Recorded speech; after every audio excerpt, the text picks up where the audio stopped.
इसके साथ साथ इसने अपने आप को प्रभु सिद्ध कर लिया। ऋषि मुनियों को साधना में दर्शन देता है, कभी विष्णु रूप में, किसी को शिव रूप में। जब समाधि लगाते हैं तो उसके अंदर जब ये ध्यान में जाते हैं तो उनको किसी को शिव रूप में, किसी को विष्णु रूप में दर्शन देता है, किसी को ब्रह्मा रूप में। तो फिर कोई विष्णु जी का आश्रित हो गया, कोई शिव जी का आश्रित हो गया, और आखिर में फिर इनका डंडोरा पीटना शुरू कर दिया कि यही भगवान है, सर्वशक्तिमान है, ये हमने साधना में देखे, इनके चित्र बनाए। ये तस्वीर जो आपके पास विद्यमान है, ये ब्रह्मा विष्णु महेश की तस्वीरें हैं, और इन्हीं ऐसा ही स्वरूप वो काल भी बनाता है। इनकी भिन्नता जब आती है जब ये ब्रह्मा विष्णु महेश केवल 4 भुजा ही बना धारण कर सकते हैं, और काल 1000 तक भुजाएं अपनी विस्तार कर सकता है। इस प्रकार इस ज्ञान को समझना। क्या बताया कि वेद पुराण और कुरान बना के ओछा कथ दिया ज्ञान तने, और सब संवेद का भेद छुपा के गलती करी महानत ने। अब सब संवेद इसने गुप्त कर दिया, उसी का प्रचार करने के लिए परमात्मा को स्वयं आना पड़ता है। यजुर्वेद ऋग्वेद मंडल नंबर 9 सूक्त 96 में 16 से लेकर 20 मंत्रों में स्पष्ट किया है कि वो कबीर परमात्मा जब भी यहाँ प्रकट होता है, एक लीला करता है पूरे जीवन रहने की मनुष्य का जैसा, तो एक शिशु रूप धारण करता है।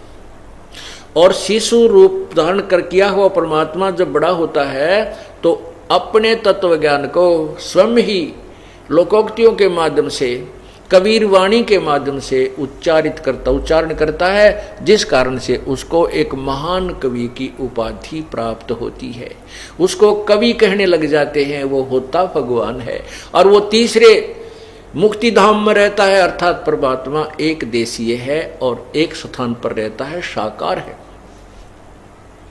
और वहां से वो आकर के स्वरूपांतर करके यहां पर अपनी लीला करता है।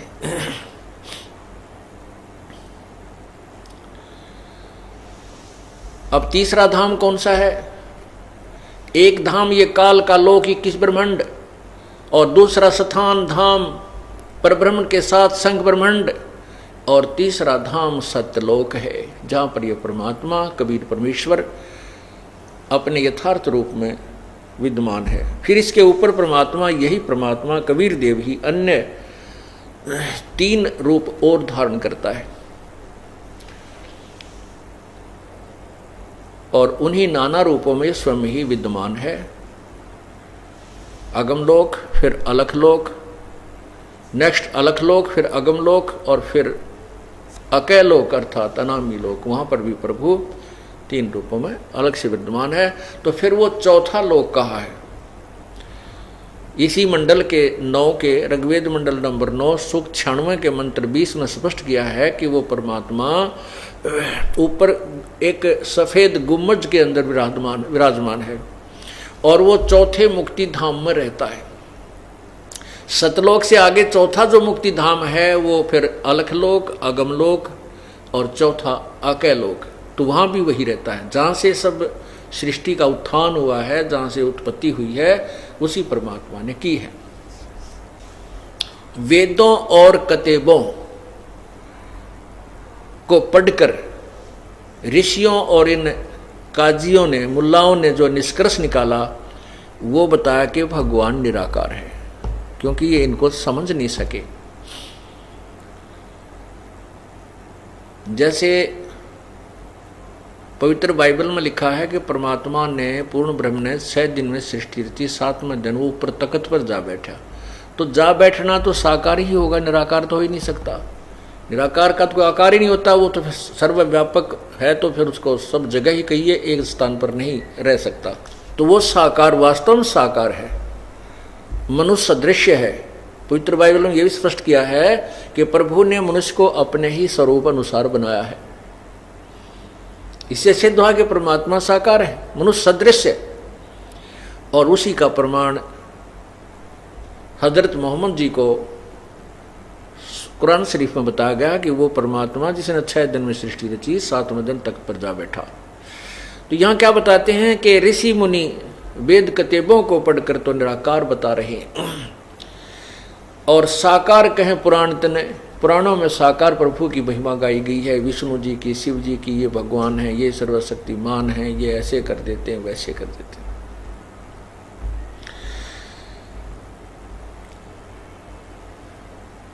अपनी महिमा आप पे गाई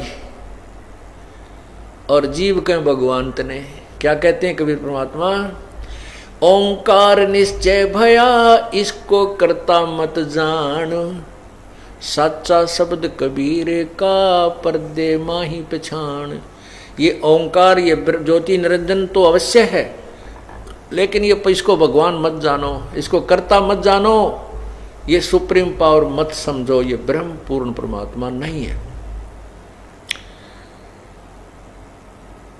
लेकिन इसने अपने नकली दूतों के माध्यम से यथार्थ ज्ञान ना दे करके, नकली ज्ञान, यूजलेस ज्ञान दे करके अपने आप को ही प्रभु सिद्ध करवा लिया कि ब्रह्म ही सुप्रीम पावर, इससे आगे कोई भगवान को नहीं। ये अधूरे ऋषियों की, अज्ञानी ऋषियों की सोच है, वेद के ज्ञाताओं की नहीं हो सकती, क्योंकि वेद में स्पष्ट किया है। यजुर्वेद अध्याय नंबर 1 के श्लोक मंत्र 15 में स्पष्ट किया है, अग्ने तनुरसी परमात्मा सशरीर है। फिर 5वें यजुर्वेद के 5वें अध्याय के प्रथम मंत्र में 2 बार स्पष्टीकरण दिया है, एक बार भी नहीं। अग्ने तनुरसी, अग्ने माने परमेश्वर, तनु माने सशरीर, रसी माने है। फिर कहा कि विष्णुवे तवा सोमस्य तनुरसी, विष्णुवे सबके पालन पोषण के लिए, तवा माने उससे, सोमस्य माने अमर पुरुष का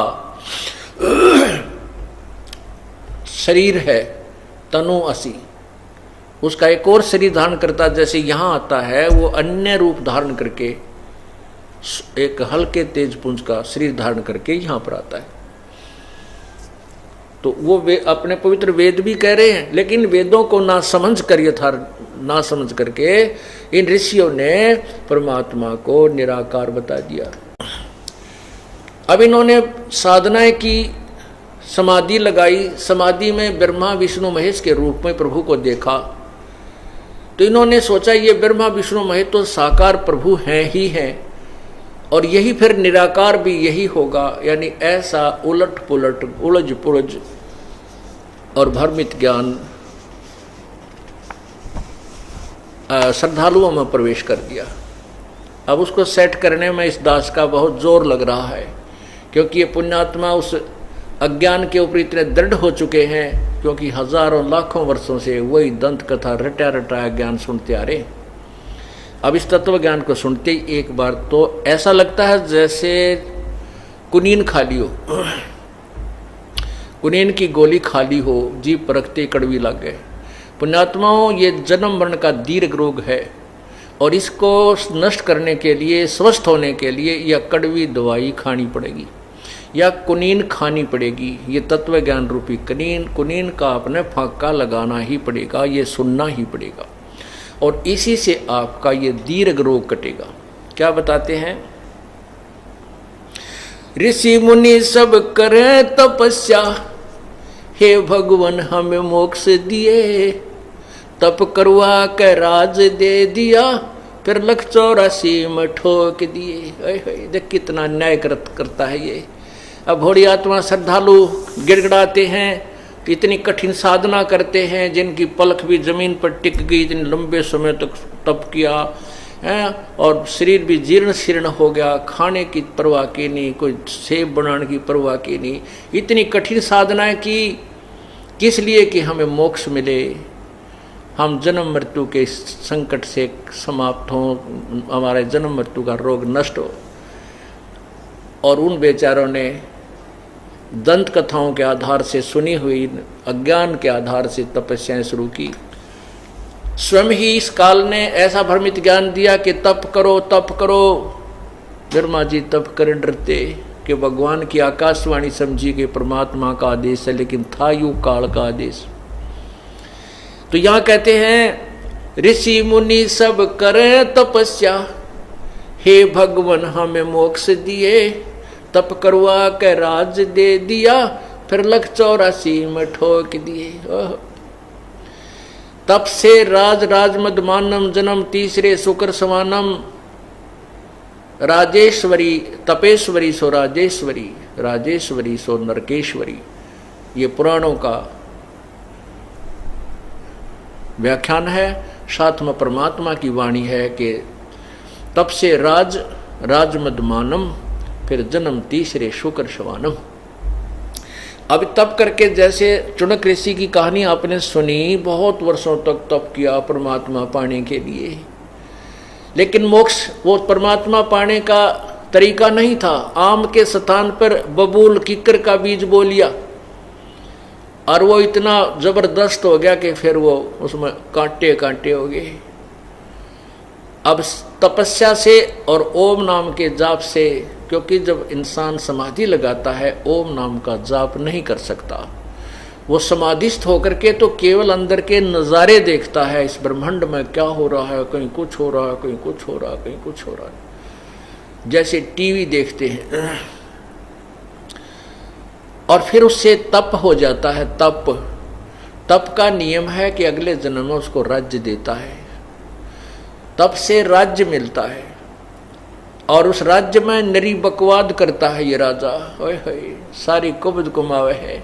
थोड़ा बहुत पुण्य कभी सूत बैठ जाएगा, दिवर पुण्य भी कर देता है, लेकिन पाप घना करता, अभिमान बन जाता है, दूसरे की ना नहीं सुन सकता, ना जाने कितने प्राणियों को की हिंसा भी कर डालता है, पीड़ाएं भी देता है, ना जाने कितने कुकर्म इकट्ठे कर देता है। और फिर क्या बनता है, जैसे वो सिद्धियां आ जाती हैं उस तपस्वी के अंदर। चुनक ऋषि में सिद्धियां आ गई थी, तो मानधाता चक्रवर्ती राजा की बेहतर सोनी सेना अपनी सिद्धि शक्ति तय बना कर एक एटम बम पुतली और उनको नष्ट कर दिया, मार डाला। अब उस ऋषि के वो पाप बैड अकाउंट में लिखे गए, और जो उसने तप किया वो गुड अकाउंट में लिखा गया। तप से वो राजा बनेगा, ओम नाम के जाप से वो ब्रह्मलोक में जाएगा जितना भी उसने किया, और ब्रह्मलोक में भी अपने पुण्य को समाप्त करके फिर राजा बनेगा। राज को भी नष्ट करके फिर कुत्ता बनेगा, सिर में कीड़े पड़ेंगे उसको, और उसकी खाज लगेगी, टांग टूटेगी, लूचरा होगा, ब्रेन मैटी होगी। क्योंकि पुण्य तो वहाँ खा लिए स्वर्ग, महास्वर्ग में, ब्रह्मलोक में। कुछ शेष पुण्य बचे थे जो तप के आधार से वो राजा बन करके यहाँ मौज उड़ा ली। और फिर आया जब पाप कर्मों का टर्न, फिर क्या होगा कि वो जो बेहतर क्षौणिक जीव मारे थे, सैनिक मारे थे, वो कीड़े बनकर उसी तपस्वी के कुत्ता रूप में जब वो होगा, उसके कीड़े पड़ के उसके सिर में कीड़े पड़ेंगे और वो खाएंगे उसको नोच नोच करके। तो यहाँ परमात्मा क्या बताते हैं, ऋषि मुनि सब करें तपस्या, हे भगवान हमें मोक्ष दिए, तप करवा के राज दे दिया, फिर लख 84 में ठोक दिए।